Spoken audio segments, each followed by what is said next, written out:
I need to stay standing in my dress uniform for another 2 hours before I could allow myself to feel the sting of what my mother had just said, and even then, I wasn't sure I'd let myself feel it. 3 days. That's all the notice she gave me. We won't be able to make it, sweetheart. Preston has the Rotary dinner that weekend, and honestly, with everything going on with his campaign right now, we can't risk the optics of missing it. Optics. My mother used that word the way other people use salt, sprinkling it over everything until you can't taste anything else underneath.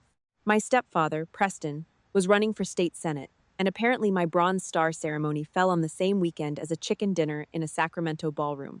I stood in my barracks room at Fort Liberty with my phone pressed so hard against my ear that my jaw ached, listening to my mother explain, in that breezy tone she used for canceling hair appointments, why she and Preston and my half-sister Marissa would not be flying out to watch the Army pin a medal on my chest for pulling 2 members of my platoon out of a burning MRAP outside Kandahar 4 years ago.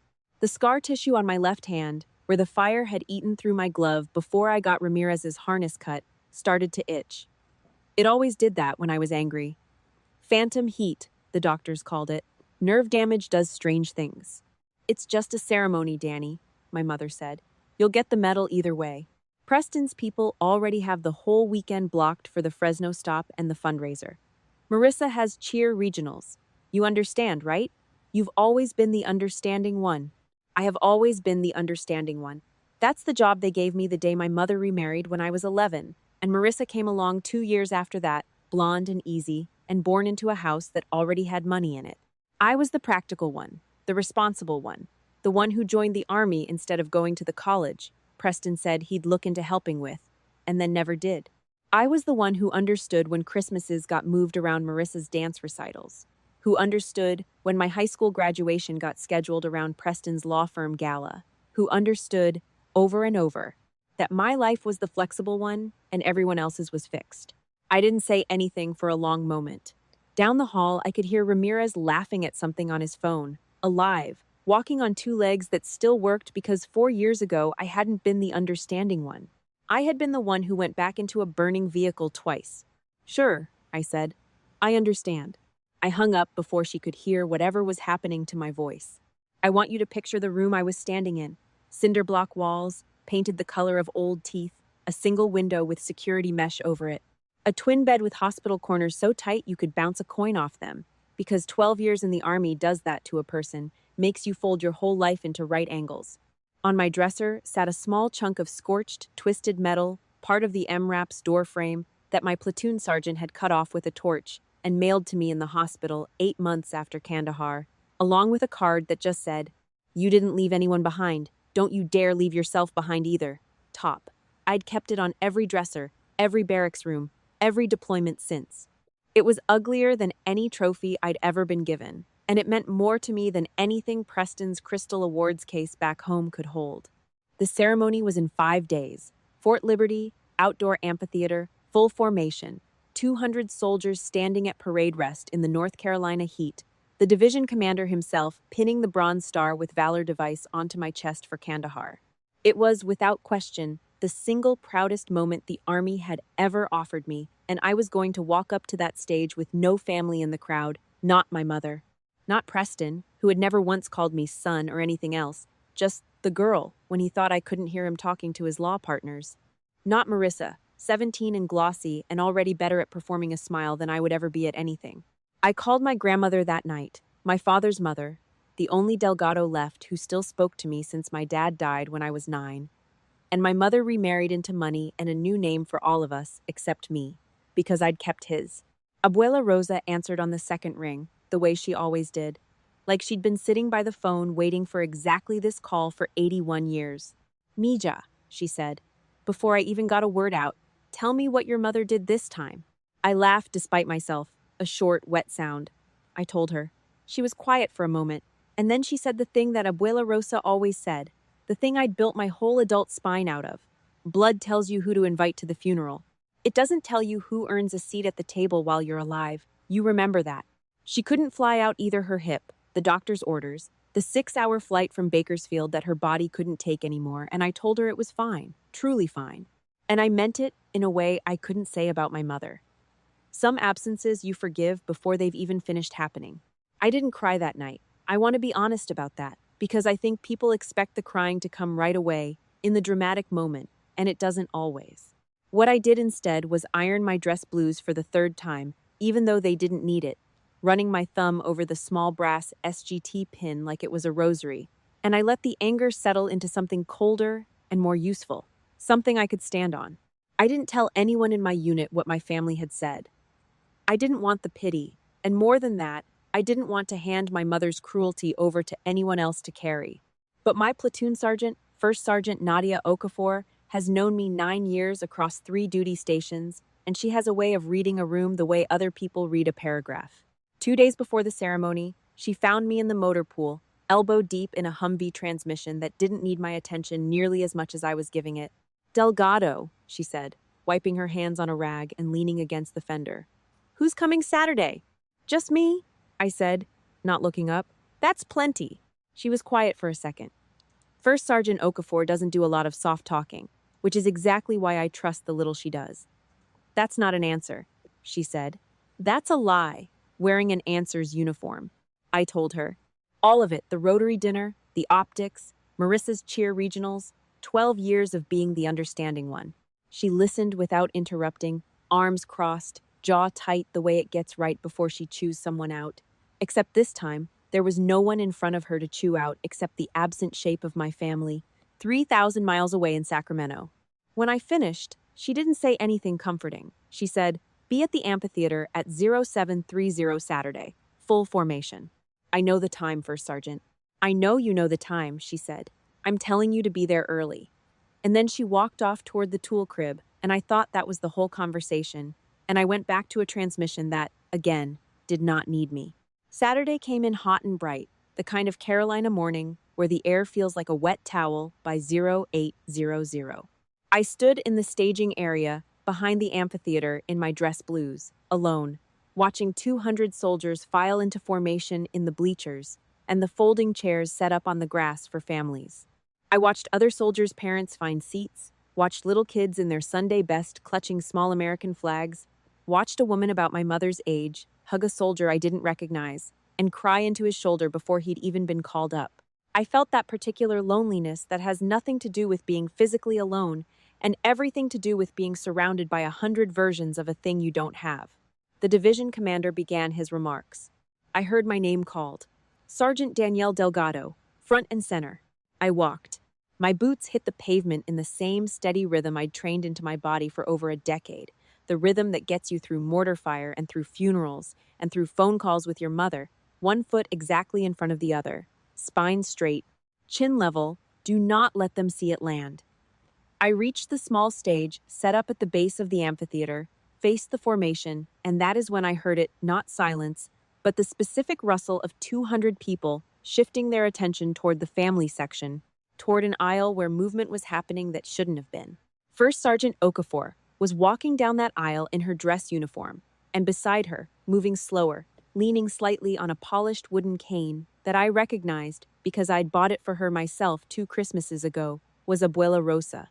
81 years old, in a navy blue dress she'd clearly had pressed for the occasion, a small pin of the American flag on her collar, making her way down that aisle like she had all the time in the world and every right to it. I found out later, from Okafor, what she'd actually done. Called Bakersfield 3 weeks ago after our conversation in the motor pool, quietly, without telling me, and asked Abuela Rosa if her hip could survive a direct commercial flight if someone met her at the gate in a wheelchair and drove her personally from the Raleigh airport.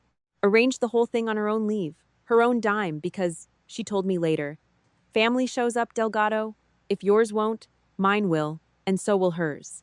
Abuela Rosa settled into a folding chair in the front row that had, until 30 seconds earlier, been empty, the way it had been reserved and empty since 0730 that morning, per First Sergeant Okafor's very specific instructions to the ceremony staff. 200 soldiers watched an 81-year-old woman take her seat in a chair that had been saved for her, and every one of them understood exactly what they were looking at, because every one of them had either lived it or feared it. A family that shows up, arriving right on time to prove a family that hadn't never mattered in the first place. I did not cry on that stage. I want to tell you I held it together with pure discipline, but the truth is, I held it together because Abuela Rosa was looking directly at me with an expression I have spent my whole adult life trying to earn, and falling apart felt like it would have wasted it. The division commander read the citation. Kandahar, the MRAP fire, Ramirez and Specialist Cole, both alive today, both standing in that formation in their own dress uniforms, because I went back in twice. He pinned the Bronze Star with Valor onto my chest, and when he shook my hand, I heard from the front row unmistakably over 200 soldiers' worth of applause, one sharp, delighted whoop in Spanish that I will remember on the day I die. Afterward, in the reception line, soldiers I barely knew shook Abuela Rosa's hand like she was a visiting general. She held court in that folding chair like it was a throne, telling anyone who'd stand still for it that her granddaughter had gone back into a burning truck twice, because that's the kind of woman the Delgados raised. And where, she wanted to know, loudly, were the people who were supposed to be prouder than her. I didn't call my mother that night. I didn't need to tell her what she'd missed. I had a feeling the story would find its way to Sacramento eventually, and it did, faster than I expected. It found her through Marissa, actually, 17, and glued to her phone the way 17-year-olds are, who saw a photo one of the other soldiers' spouses posted. First Sergeant Okafor and Abuela Rosa, flanking me at the podium, tagged with the base's official public affairs account, and the caption about a hometown hero from Bakersfield being honored for valor. It got shared. Not viral exactly, but enough.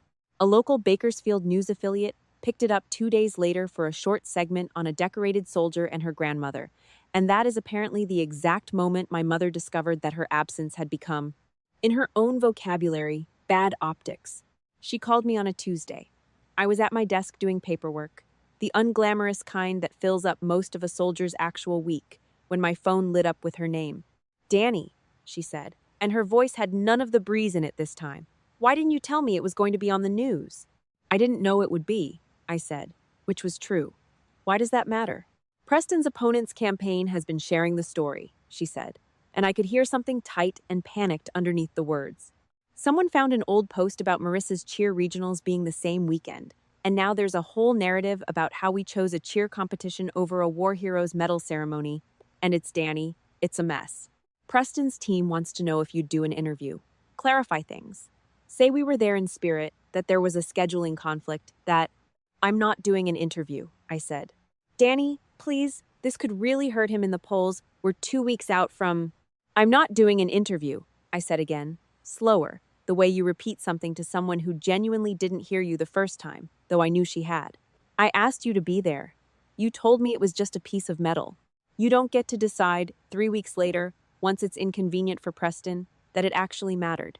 She was quiet for a second, and then, because my mother has never once in my life sat in silence when she could fill it instead, she said, "You're really going to let his campaign suffer over this? Over hurt feelings?" And there it was, the whole shape of it, laid out plain. Even now, faced with the exact cost of her own choice, she couldn't see the choice as the problem, only my reaction to it. "It's not hurt feelings," I said. "It's that you had a daughter go back into a burning vehicle twice to save 2 men, and you decided a chicken dinner mattered more. I'm not managing that for you. I'm not managing anything for you anymore." I hung up. I didn't block her number that day. I want to be honest. I wasn't there yet. But I also didn't answer the 4 calls that came after, or the voicemail from Preston himself. The first time that man had addressed me directly in maybe 6 years.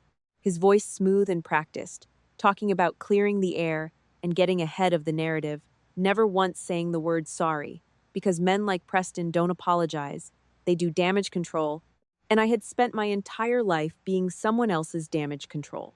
3 weeks later, Preston lost the primary.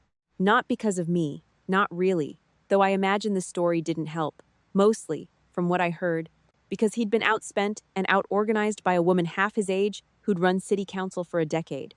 But my mother, I think, needed a reason that wasn't simply that Preston lost the way most candidates lose, and the reason she landed on, apparently, in conversations with people who then relayed them back to me, was me. My selfishness. My unwillingness to help the family when it mattered. Marissa called me, not my mother, about a month after that. She was crying, actually crying, in a way I hadn't heard from her since she was small and still liked me. Preston, it turned out, was not quite the fixture in that household everyone had assumed.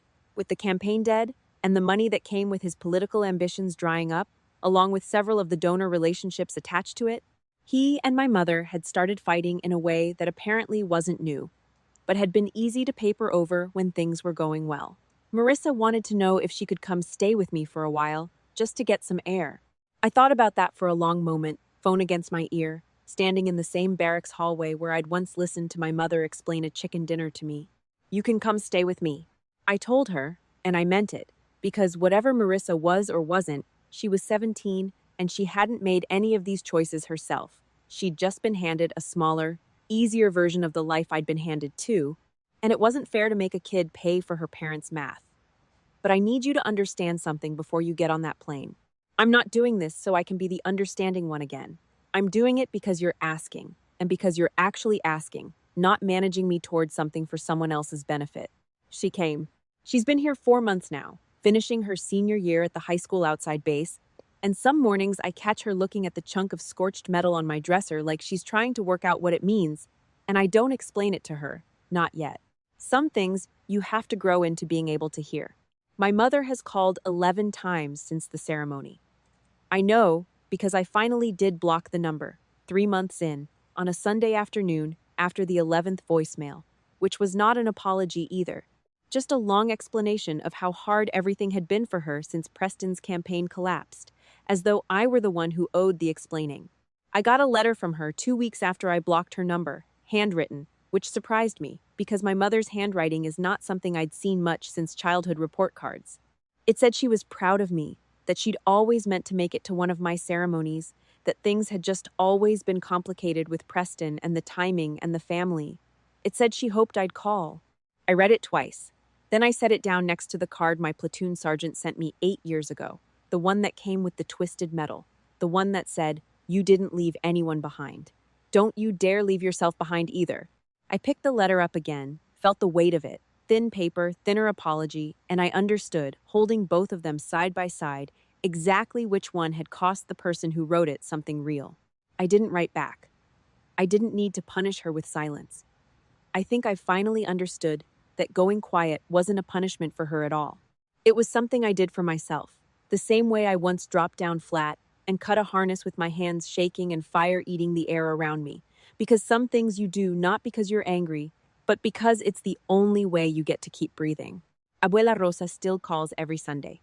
Marissa answers half the time now too, and I've started to notice her picking up the phrases that hold my whole life together, the ones that got me through Kandahar, and through cinder block barracks rooms, and through every folding chair that sat empty until someone who actually loved me chose to fill it. Family isn't the people who share your last name. It's the people who show up in the chair, on the tarmac, in the burning vehicle, when there is nothing at all in it for them except you. I still have the twisted piece of metal on my dresser. I added something to it recently, a small photo, tucked into the frame beside it, of an 81-year-old woman in a navy dress, whooping in Spanish from a folding chair that was supposed to stay empty. That's the trophy that means something. Everything else is just noise from people who confused optics for love, and never once figured out that I could tell the difference.